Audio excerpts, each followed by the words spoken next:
ಜಯತೆ ಸತ್ಯಮೇವ ಜಯತೆ ಸತ್ಯಮೇವ ಜಯತೆ ಸತ್ಯಮೇವ ಜಯತೆ ಜಯತೆ ಜಯತೆ ಜಯತೆ.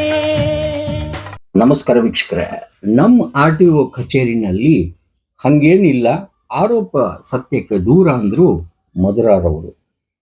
ವೀಕ್ಷಕರೇ, ಮೈಸೂರು ಪೂರ್ವ RTO 55 ಇಲ್ಲಿ ಒಂದಿಷ್ಟು ಅಂದ್ರೆ ಈಗ 50% ನೀವು ದಂಡದ್ದು ವಿಚಾರದಲ್ಲಿ ಗರುಡ ಅಪ್ರೋಚ್ ಮಾಡಿತ್ತು. ಇಲ್ಲಿ ಅಂದ್ರೆ ಹೇಳ್ತಾರಲ್ಲ, ಟೋಟಲ್ ನಿಮ್ಗೆ 10,000 ದಂಡ ಇದ್ರೆ ಅದರದ್ದು 5,000 ತುಂಬಿ ಅಂದ್ರೆ ಈಗ ಒಂದು ಅಭಿಯಾನ ಮಾಡಿದ್ದಾರೆ. ಈಗ ಆ ವಿಚಾರ ಕೇಳಕ್ ಹೋದಾಗ ಒಂದಿಷ್ಟು ಮಾತುಗಳು ಬಂದವು. ಅಂದ್ರೆ ಇಲ್ಲಿ ವಿಶೇಷವಾಗಿ ಒಂದಿಷ್ಟು ಅಲಿಗೇಷನ್, ಮಧುರ ಅವರು ಹಾಗೆ ಶುಭ ಅವರು, ಪ್ರದೀಪ್ ಅವರು, ಈ ಲೋಕೇಶ್ ಅಂತೇಳಿ ಕಲೆಕ್ಷನ್ ಏಜೆಂಟು, ಹಾಗೆ ಹರೀಶ್ ಅನ್ನೋರು, ಈ ರೀತಿ K55 ಅನ್ನಿದಲ್ಲ RTOದು ಒಂದಿಷ್ಟು ಕತೆ ಇದೆ ಅಂತ ಹೇಳಿ ಇಲ್ಲಿ ಜನರು ಹೇಳ್ತಾ ಇದ್ರು. ಆಮೇಲೆ ಕೆಲವೊಂದು ಬೇರೆ ಬೇರೆ ಸೋಷಿಯಲ್ ಮೀಡಿಯಾದಲ್ಲಿ ಬಂತು. ಇದು ಏನು ಅಂತ ಕೇಳಿದಾಗ ಮುಂಚೆ ಅವ್ರು ಹೇಳ್ತಾರೆ, ನಾನು ಒಂದು ಮಾತನ್ನ ನಿಮ್ಗೆ ಹೇಳ್ಬಿಡ್ತೀನಿ ಈ ದಂಡದ ಬಗ್ಗೆ, ಅದನ್ನ ಕೇಳಿ ನೀವು ಅಂತ ನಾ ಪ್ರಶ್ನೆ ಕೇಳಲಿಕ್ಕೆ ಅಂತ ಹೋದಾಗ ಅಲ್ಲಿ ಆ ಪ್ರಶ್ನೆಗೆ ಉತ್ತರ ಅವ್ರು ಹೇಳಿದ್ದು ಮಧುರ ಅವರು ಕೇಳಿ. ಮಾನ್ಯ ಕರ್ನಾಟಕ ಸರ್ಕಾರದ ಆದೇಶ ದಿನಾಂಕ 4/6/26 ಇದರ ಅನ್ವಯ ಏನು ನಮ್ಮ ಇಲಾಖೆಯಲ್ಲಿ 1991ರಿಂದ 2022 ಈ ಅವಧಿಯಲ್ಲಿ ಏನು ನಮ್ಮಲ್ಲಿ DSA ಪ್ರಕರಣಗಳು ಇದೆ, ಅದಕ್ಕೆ ಸಂಬಂಧಪಟ್ಟಂತ ವಾಹನ ಮಾಲೀಕರೇನಿದ್ದಾರೆ ಅವರು 21 ಜೂನ್ ಈ ವರ್ಷ 21 ಜೂನ್ರಿಂದ 10th ಜುಲೈವರೆಗೂ ಆ ಅವಧಿಯಲ್ಲಿ ಅವರು ಅವರ ವಾಹನಗಳ ಮೇಲೆ ಏನು DSA ಪ್ರಕರಣಗಳಿದೆ ಅದಕ್ಕೆ ಸಂಬಂಧಪಟ್ಟಂತೆ ಅವರು ಮೂಲ ದಾಖಲಾತಿಗಳೊಂದಿಗೆ ಕಚೇರಿ ವೇಳೆಯಲ್ಲಿ ಹಾಜರಾಗಿ ಅವರು ಪ್ರಕರಣಗಳನ್ನ ಮುಕ್ತಾಯಗೊಳಿಸ್ಕೊಳ್ಬಹುದು. ಇದು ಏನು ಅವರಿಗೆ ಪ್ರಯೋಜನ ಅಂತ ಹೇಳಿದ್ರೆ 50% ರಿಯಾಯಿತಿಯನ್ನ ಸರ್ಕಾರ ಈ ಆದೇಶದಲ್ಲಿ ಘೋಷಿಸಿದೆ. ಮಾನದಂಡ ಅಂತ ಏನಾದರೂ ಇರುತ್ತಾ? ಅಂದ್ರೆ ಕೆಲವೊಂದು ಪ್ರಕರಣಗಳು ಈಗ ಅದಾಲತ್ನಲ್ಲಿ ರಾಜಿ ಆಗಬಹುದಾದ ಈ ಟೈಪ್ ಇಲ್ಲ, ನಮ್ಮಲ್ಲಿ ಆ ಥರದ್ದಿಲ್ಲ ಸರ್. ಯಾಕೆಂದ್ರೆ ಅವ್ರದ್ದು ಏನು ಪ್ರಕರಣ ಇದೆ, ನಮ್ಮ ಮೋಟಾರ್ ವಾಹನ ನಿರೀಕ್ಷಕರು ಏನು ರಸ್ತೆಯಲ್ಲಿ ವಾಹನನ ತಪಾಸಣೆ ಮಾಡಿದಾಗ ಏನು ಪ್ರಕರಣ ಅಫೆನ್ಸಸ್ನ ನಮೂದಿಸಿದ್ದಾರೆ ಅದಕ್ಕೆ ಸಂಬಂಧಪಟ್ಟಂತೆ ಅವರು ಮೂಲ ದಾಖಲಾತಿಗಳೊಂದಿಗೆ ಹಾಜರಾಗಿ ಅದರಲ್ಲಿ ವಿತ್ ವ್ಯಾಲಿಡಿಟಿ ಇರ್ಬೋದು, ವಿದೌಟ್ ವ್ಯಾಲಿಡಿಟಿ ಇರ್ಬೋದು, ವಿತ್ ಒರಿಜಿನಲ್ ಡಾಕ್ಯುಮೆಂಟ್ ಅಥವಾ ವಿದೌಟ್ ಒರಿಜಿನಲ್ ಡಾಕ್ಯುಮೆಂಟ್ ಇರ್ಬೋದು, depends on the case sir. ಅದರಲ್ಲಿ ಅವ್ರಿಗೆ ದಂಡ ಏನು ಅನ್ವಯ ಆಗುತ್ತೆ ಸರ್ ಪಾವತಿ ಮಾಡಲಿಕ್ಕೆ ಈ ಸರ್ಕಾರದ ಅಧಿಸೂಚನೆ ಅನ್ವಯ, ಅದರಲ್ಲಿ 50% ಮಾತ್ರ ಅವ್ರು ಪಾವತಿ ಮಾಡ್ತಾರೆ ಸರ್ ಈ ಅವಧಿಯಲ್ಲಿ. ಸೊ ಅದರ ಪ್ರಯೋಜನವನ್ನ ಸಾರ್ವಜನಿಕರು ಅಂದ್ರೆ ಈ ವಾಹನಗಳ ಮಾಲೀಕರು ಪಡ್ಕೊಳ್ಬೇಕಾಗಿ ಈ ಮೂಲಕ ಕೋರಿಕೆ ಸರ್. ವೀಕ್ಷಕರಿಗೆ ಅದು ಸ್ಟಾರ್ಟಿಂಗ್ ಎಂಡ್ ಡೇಟ್ ಅಂತ ಹೇಳ್ಬಿಡಿ ಸರ್.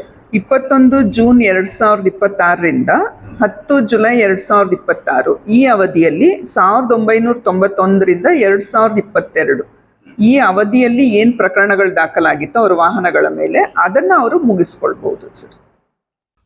ಕೇಳಿದ್ರಲ್ಲ, ಈಗ ನಮ್ಮ ಬಾತ್ಮೀದಾರರು ಇಲ್ಲಿ ವಿಶೇಷವಾಗಿ ಒಂದಿಷ್ಟು ಅಲ್ಲಿ ಪರಾಮರ್ಶಿಸಲಿಕ್ಕೆ ಏನು ಸತ್ಯಾಸತ್ಯತೆ ಅಂದ್ರೆ ಆರೋಪಗಳೇನು, ಯಾರು ಇವರು ಅಂದ್ರೆ ವಿಶೇಷವಾಗಿ ಇಲ್ಲಿ ಪ್ರದೀಪ್ ಅವರು, ಲೋಕೇಶ್ ಅವರು, ಹರೀಶ್ ಅವರು ಏನಾದ್ರು ಮಾಡಿದಾರ, ಶುಭ ಅವರು, ಹಾಗೆ ಈ ಮೇಡಮ್ ಅವರು ಯಾವ ರೀತಿ ಇಲ್ಲಿಗೆ ಹೊಸ್ತಾ ಬಂದಿರಲ್ಲ, ಏನು ವರ್ಕ್ ಮಾಡ್ತಾ ಇದ್ದಾರೆ, ಯಾವ ರೀತಿ ಮಾಡ್ತಾ ಇದಾರೆ ಅಂತ ಕೇಳಿದಾಗ ಸವಿಸ್ತಾರವಾಗಿ ಅವ್ರು ಹೇಳ್ತಾರೆ.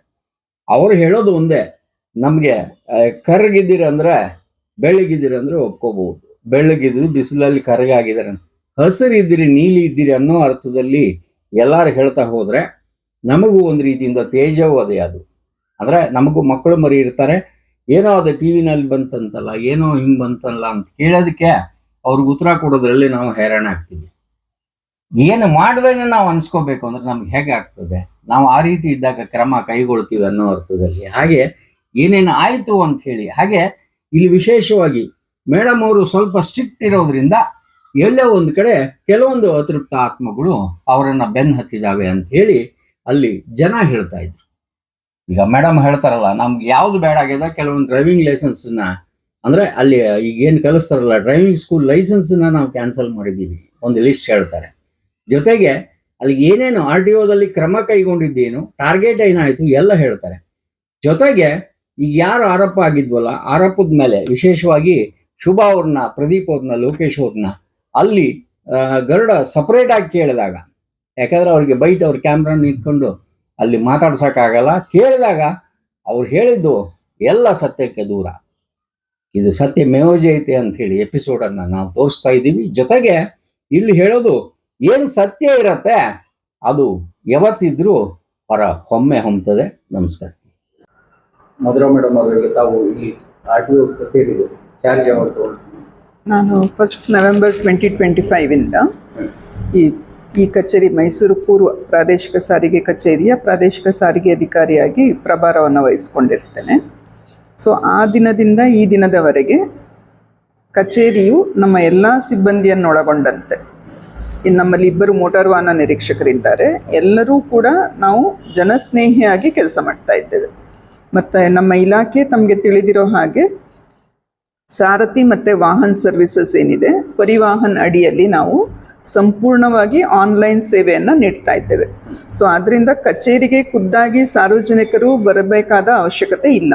ಏನಾದರೂ ಅವರಿಗೆ ಆನ್ಲೈನ್ನಲ್ಲಿ ಫೈಲಿಂಗ್ ಅಂದರೆ ಅರ್ಜಿಯನ್ನು ಹಾಕುವಾಗ ಏನಾದರೂ ಸಮಸ್ಯೆಗಳಿದ್ದರೆ ಕಚೇರಿಯಲ್ಲಿ ಆಗಲೇಬೇಕಾದಂಥ ಕೆಲಸಗಳು, ಕೆಲವು ಟ್ಯಾಕ್ಸ್ ಕ್ಲಿಯರೆನ್ಸ್ ಇರ್ಬೋದು, ಅಥವಾ ಅವರ ಏನು ಡಾಟಾ ಇದೆ ಅದು ಅಪ್ಡೇಟ್ ಆಗದೇ ಇದ್ದಾಗ ಅವರು ಕಚೇರಿಗೆ ಅಪ್ರೋಚ್ ಮಾಡಬೇಕಾಗ್ತದೆ.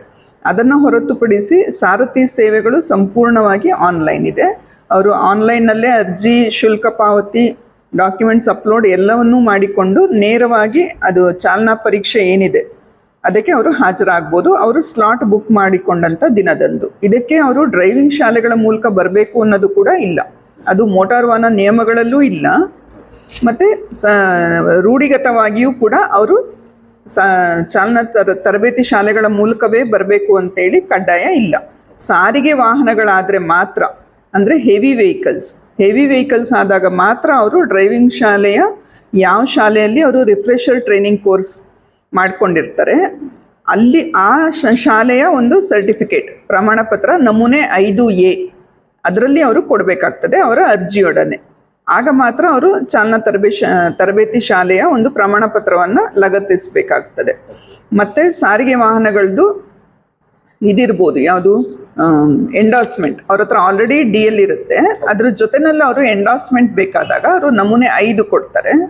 ಹೆವಿ ವೆಹಿಕಲ್ಸ್ ಬೇಕಾದಾಗ ಅಂದರೆ ರಿನ್ಯೂಯಲ್, ನವೀಕರಣಕ್ಕೆ ಬಂದಾಗ ಅವರು ರಿಫ್ರೆಷರ್ ಟ್ರೈನಿಂಗ್ ಕೋರ್ಸ್ ಏನಿದೆ ಫಾರಮ್ 5A ಆ ಪ್ರಮಾಣ ಪತ್ರವನ್ನು ಲಗತ್ತಿಸಬೇಕು.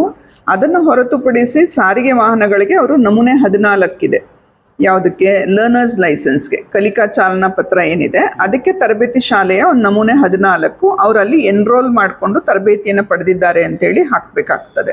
ಅದನ್ನು ಹೊರತುಪಡಿಸಿ ಸಾರಿಗೇತರ ವಾಹನಗಳೇನಿದೆ, ಮೋಟರ್ ಸೈಕಲ್ ಅಥವಾ ಲಘು ಮೋಟಾರ್ ವಾಹನ, ಕಾರ್ ಏನಿದೆ, ಇದಕ್ಕೆ ಅವರು ನೇರವಾಗಿ ತಮ್ಮದೇ ಒಂದು ಚಾಲ್ತಿಯಲ್ಲಿರುವಂಥ ದಾಖಲೆಗಳನ್ನು ಹೊಂದಿರುವಂತಹ ಸುಸ್ಥಿತಿಯಲ್ಲಿರುವ ವಾಹನವನ್ನು ತೆಗೆದುಕೊಂಡು ಬಂದು, ಅದು ಯಾರ್ದಾದ್ರೂ ಆಗಿರಬಹುದು, which is fit to ply on road, ಅದ್ರ ಮೂಲಕ ಅವರು ನಮಗೆ ಸ್ಲಾಟ್ ಬುಕ್ ಮಾಡ್ಕೊಂಡು ಆನ್ಲೈನಲ್ಲಿ ಪರೀಕ್ಷೆಯನ್ನು ತೆಗೆದುಕೊಳ್ಬಹುದು. ಸೊ ನಮ್ಮ ಕಚೇರಿ ಸಂಪೂರ್ಣವಾಗಿ ಆನ್ಲೈನ್ ಆಗಿದೆ. ನಾವು ಜನಸ್ನೇಹಿಯಾಗಿ ಕೆಲಸ ಮಾಡ್ತಾ ಇದ್ದೇವೆ. ನಮ್ಮ ಕಚೇರಿಗೆ ಹೋದ ವರ್ಷ 25-26ನೇ ಸಾಲಿನಲ್ಲಿ 65 ಕೋಟಿ ರಾಜಸ್ವ ಸಂಗ್ರಹಣ ಗುರಿಯನ್ನು ನಿಗದಿಪಡಿಸಿದ್ರು. ಅದರಲ್ಲಿ ನಾವು 56 ಕೋಟಿ 80 ಲಕ್ಷ ಕಲೆಕ್ಟ್ ಮಾಡಿ, ಅಂದರೆ 87.38% ಕಲೆಕ್ಟ್ ಮಾಡಿದ್ದೀವಿ. ಈ ವರ್ಷ ನಮಗೆ ಅದನ್ನ ಸ್ವಲ್ಪ ಹೆಚ್ಚಿಗೆ ಮಾಡಿ 69 ಕೋಟಿ ನಿಗದಿಪಡಿಸಿದ್ದಾರೆ. ಅದರಲ್ಲಿ ನಾವು ಏಪ್ರಿಲ್ ತಿಂಗಳಿನಲ್ಲಿ 75.47, ಮೇ ತಿಂಗಳಲ್ಲಿ 82.21 ಈ ಥರ ಗುರಿಯನ್ನು ಸಾಧಿಸಿದ್ದೀವಿ. ಸೊ ಈಗ ಜೂನ್ ತಿಂಗಳಿನಲ್ಲಿ ಕೂಡ ನಾವು ನಮಗೆ ನಿಗದಿಪಡಿಸಿರುವ ಗುರಿ ಏನಿದೆ ಅದನ್ನು ನಮ್ಮ ಪ್ರವರ್ತನಾ ಚಟುವಟಿಕೆಯ ಮೂಲಕ, ಮತ್ತು ಕಚೇರಿಯಲ್ಲಿ ಇದು ನಮ್ಮ ಕೈಯಲ್ಲಿಲ್ಲ, ಅಂದರೆ ನಮ್ಮ ಕಚೇರಿಗೆ ಈಗ ಸರ್ಕಾರದ ಆದೇಶದನ್ವಯ ಎನಿ RTO ಯಾವುದೇ ಕಚೇರಿಯಲ್ಲಿ ಸರ್ವಿಸಸ್ ಪಡೀಲಿಕ್ಕೆ ಅರ್ಜಿಗಳನ್ನ ಸಲ್ಲಿಸ್ಬೋದಾದ್ರಿಂದ ಈ ಕಾರ್ಯವ್ಯಾಪ್ತಿ ಅನ್ನೋದಿಲ್ಲ, ಈಗ ಜುರಿಸ್ಡಿಕ್ಷನ್ ಇಲ್ಲ ಸರ್. ಆದ್ದರಿಂದ ಏನಾಗುತ್ತೆ, ನಮಗೆ ಹೊಸ ನೋಂದಣಿ ನಮ್ಮ ಕಚೇರಿಗೆ 1-2 ಅರ್ಜಿ ಬರ್ಬೋದು, 50-100 ಬರ್ಬೋದು. ಅದು ಸಾರ್ವಜನಿಕರು ಹೇಗೆ ಯಾವ ಡೀಲರ್ ಮೂಲಕ ನಮಗೆ ಅಪ್ಲಿಕೇಶನ್ ಫೈಲ್ ಆಗುತ್ತೆ ನಮ್ಗೆ ಅದು ಬರುತ್ತೆ ಸರ್.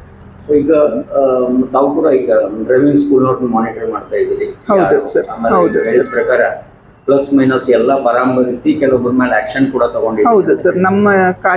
ನಮ್ಮ ಕಚೇರಿ ವ್ಯಾಪ್ತಿಯಲ್ಲಿ 40 ಚಾಲನಾ ತರಬೇತಿ ಶಾಲೆಗಳು ಲೈಸೆನ್ಸನ್ನು ಪಡೆದುಕೊಂಡಿದ್ದಾರೆ.